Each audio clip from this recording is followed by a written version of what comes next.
Hello बच्चों, real number class 10th का ख़त्म करने के बाद 1.3, 1.4 ये सब पूरा करने के बाद उसमें अक्सर कमेंट आने लगा कि सर पॉलिनोमियल को बताइएगा। तो आज पॉलिनोमियल के लिए ही हम आए हैं और इस पर एक वीडियो बना रहे हैं। ये वीडियो ऐसा होगा कि क्लास 9 वाला भी अगर इससे फ़ायदा लेना चाहे तो वो भी इससे लाभान्वित होगा, चूँकि पॉलिनोमियल की बुनियादी बात क्लास 9 में ही दे दिया गया है। तो पॉलिनोमियल को पहले बुनियाद से समझना होगा, नीचे से, कि उसका पॉलिनोमियल कहते किसको है, वो बना किससे है, किससे किससे मिल करके पॉलिनोमियल बनता है, कैसा होता है पॉलिनोमियल, ये समझना ज़्यादा ज़रूरी होगा। तो सबसे पहले पॉलिनोमियल कहते किसको है, पॉलिनोमियल होता कितने प्रकार का है, उसको समझने के लिए सबसे पहले जानना होगा दो चीज, चर जिसको वेरिएबल कहते हैं अंग्रेजी में,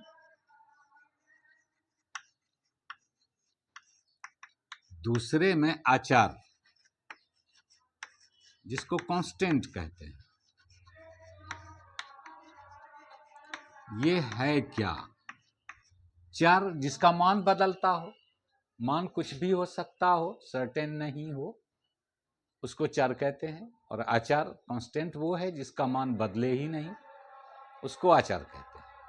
अब इसको चर को इंग्लिश अल्फ़ाबेट में पूरी दुनिया के मैथमेटिक्स ने एक्स वाई जेड के रूप में, यू भी कहीं इस तरह से माना है कि ये सभी वेरिएबल हैं, एक्स वाई जेड यू भी, ये सब वेरिएबल के रूप में लिया जाता है।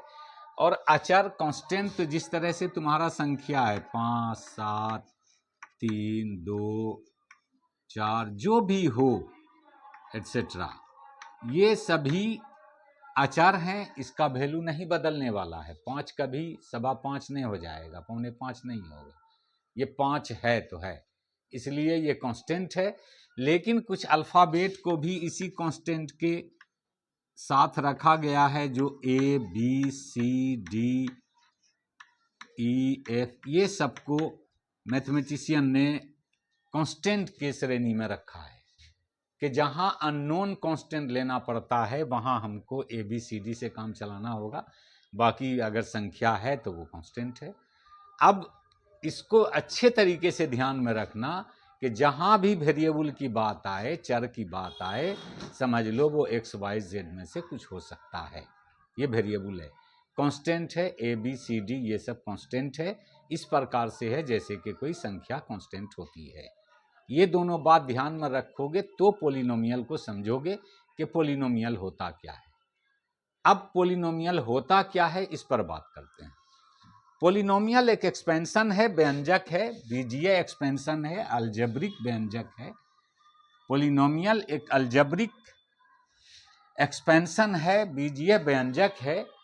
कंडीशन सिर्फ इतना है कि इसमें वेरिएबल जो भी हो, वेरिएबल और कांस्टेंट का सम्मिलन होता है, जनरली संयुक्त रूप से रहता है।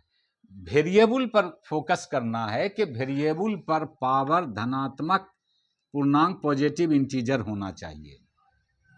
1 हो सकता है, 2 हो सकता है, 3 हो सकता है, 4 हो सकता है, y भी वेरिएबल है। किसी भी वेरिएबल पर पावर निगेटिव नहीं हो, ऋणात्मक नहीं हो और बटे में भी नहीं हो, तो पॉलिनोमियल कहलाएगा। पॉजिटिव इंटीजर अगर वेरिएबल पर पावर है तब हम उसको क्या कहें, ऐसे व्यंजक को क्या कहेंगे, ऐसे एक्सपेंशन को क्या कहेंगे हम, कि ये बहुपद है। जैसे कि एग्जाम्पल के तौर पर तुम कह सकते हो 2x - 3, इसको इस रूप से लिखा जाता, पॉलिनोमियल को px करके लिखा जाता, यानी पॉलिनोमियल ऑफ x है ये 2x - 3। या अगर py लिखा जाता है तो 5y² + 2y - 3, या फिर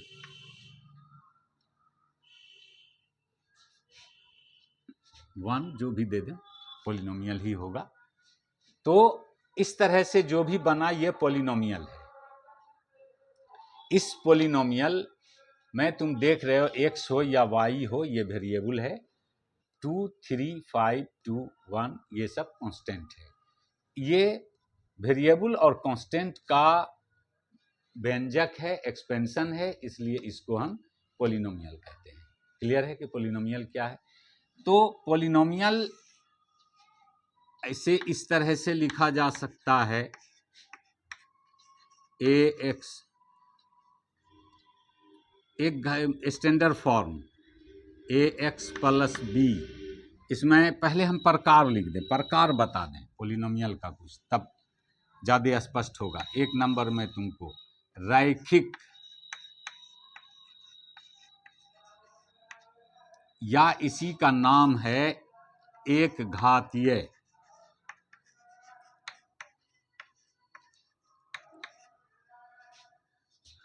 अंग्रेजी में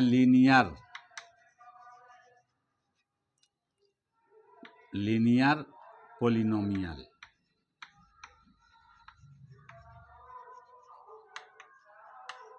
रैखिक बहुपद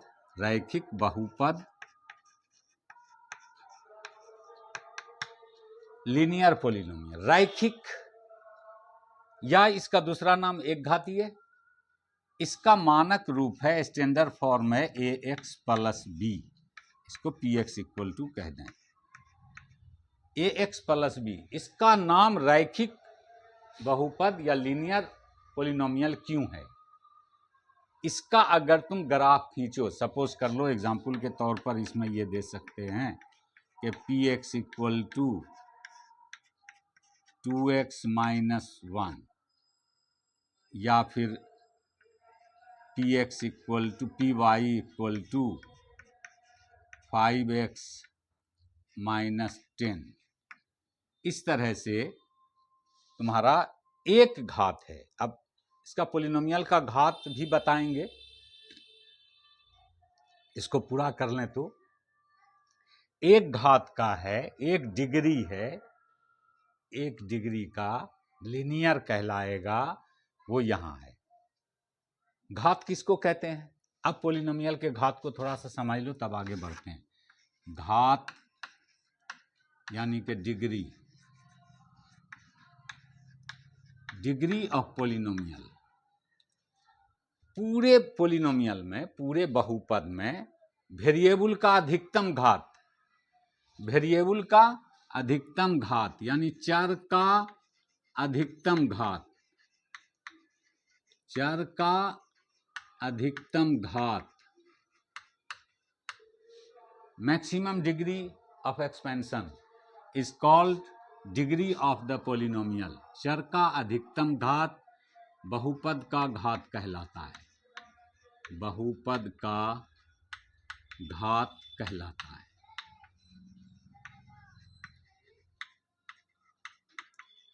ये बीच में ये आ गया कि अभी इसका प्रकार और होगा। जैसे सपोज कर लो कि 2x प्लस 1 है, तो इसमें चर x है, इस पर एक घात है, ये एक घातीय हो गया। या मान लो 3x स्क्वायर माइनस 9 है, तो ये चूंकि चर पर, वेरिएबल पर 2 पावर है तो ये द्विघात हो गया। और अगर 3x cube minus 4x square plus 3x minus 1 इस तरह से है, तो यहाँ तुम देख सकते हो कि 2 घात भी है, 1 घात भी है, 3 घात भी है, but maximum degree, maximum power, maximum घात 3 है। इसलिए इस पॉलिनोमियल का घात पूछा जाए तो 3 है, इसका घात 2 है, इसका घात 1 है। बात समझ रहे होगे? वेरिएबल पर अधिकतम पावर, अधिकतम घात जो होता है वही डिग्री ऑफ पॉलिनोमियल कहलाता है। तो अब यहाँ जितना लिख रहे हैं सब में वेरिएबल पर एक पावर है, तो ये एक घातीय हो गया। एक घातीय ये है, इसको रैखिक इसलिए कहते हैं कि अगर इसका तुम ग्राफ खींचो, क्लास 9 में भी ग्राफ खींचे होगे, 10 में भी ग्राफ है, तो 2 वेरिएबल में ग्राफ है, 9 में 1 वेरिएबल में और 2 वेरिएबल में, दोनों में है।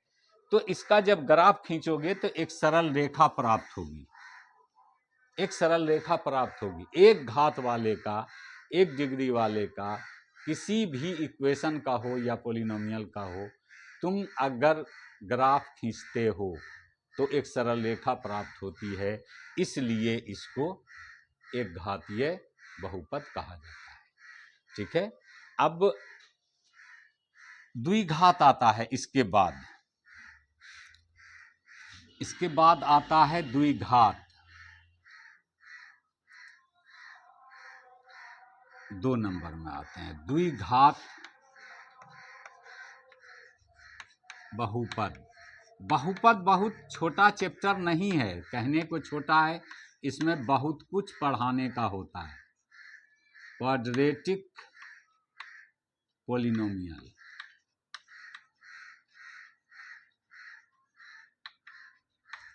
द्विघात, इसका standard form ax² plus bx plus c, ये है px इक्वल टू, ये बहुपद है। तो इसमें देख रहे हो कि वेरिएबल का मैक्सिमम पावर 2 है, एक भी है लेकिन मैक्सिमम 2 है, इसलिए ये द्विघात हो गया। इसको द्विघात बहुपद कहते हैं। इसका एग्जाम्पल और भी इस तरह से ले सकते हो कि 2x² माइनस 4 दे दें, या फिर इस तरह से x² माइनस 9, या फिर x² प्लस x माइनस 2। इस तरह से ये सब जो हमारा बन रहा है सब द्विघात है। देख लो, यहाँ एक घात भी है लेकिन अधिकतम घात 2 है, तो ये द्विघात कहलाया, ये द्विघात कहलाया, ये द्विघात कहलाया। चर का अधिकतम घात अगर 2 है तो वो बहुपद द्विघात बहुपद कहलाएगा। अब इसके बाद आता है त्रिघात। त्रिघात, त्रिघात बहुपद, क्यूबिक पॉलिनोमियल।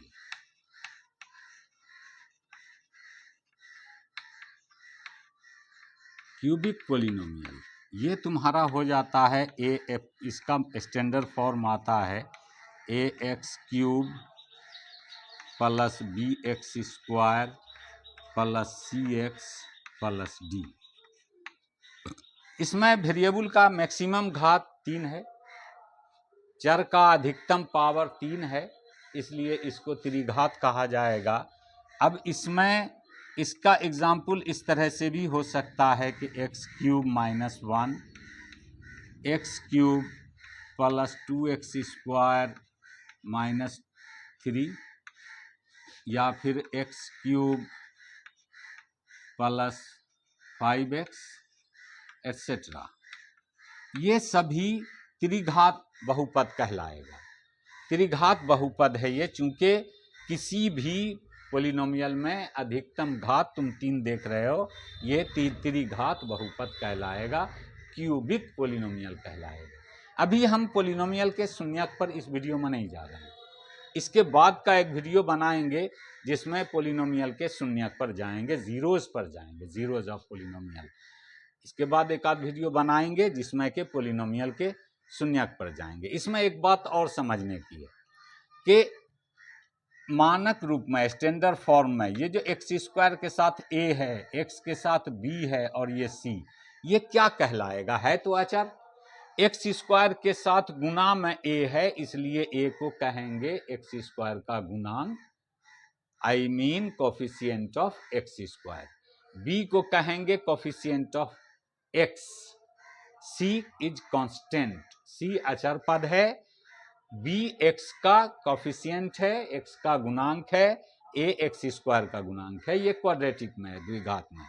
त्रिघात में आ जाओ तो a को कहेंगे हम x³ का कोफिशिएंट, x³ का गुणांक, b को कहेंगे x² का गुणांक, c को x का गुणांक और d को अचर पद। अब उसी तरह इस एग्जाम्पल में आओ, इसमें तुमसे पूछा जाए कि x² का कोफिशिएंट क्या है, तो 2 कहोगे। यहां x² का कोफिशिएंट पूछा जाए तो क्या कहोगे? 1 इंटू x² है, तो यहां x² का कोफिशिएंट 1, यहां भी x² का कोफिशिएंट 1। इसमें अगर x का कोफिशिएंट मांगा जाए तो क्या होगा? यहां भी x का कोफिशिएंट 1 है, 1 इंटू x है ना, तो ये x का कोफिशिएंट 1 है, x का गुणांक 1 है। उसी तरह यहाँ आ जाओ, यहाँ x क्यूब का कोफिशिएंट 1, यहाँ x स्क्वायर का कोफिशिएंट 2। तो कोफिशिएंट को, गुणांक को समझ गए होंगे। जिसके साथ अचर, जिस वेरिएबल के साथ अचर पद गुणा में है वो उस वेरिएबल का गुणांक यानी कोफिशिएंट कहलाएगा। इसके बाद अब एक वीडियो बनाएंगे जिसमें पॉलिनोमियल के शून्य पर बात करेंगे।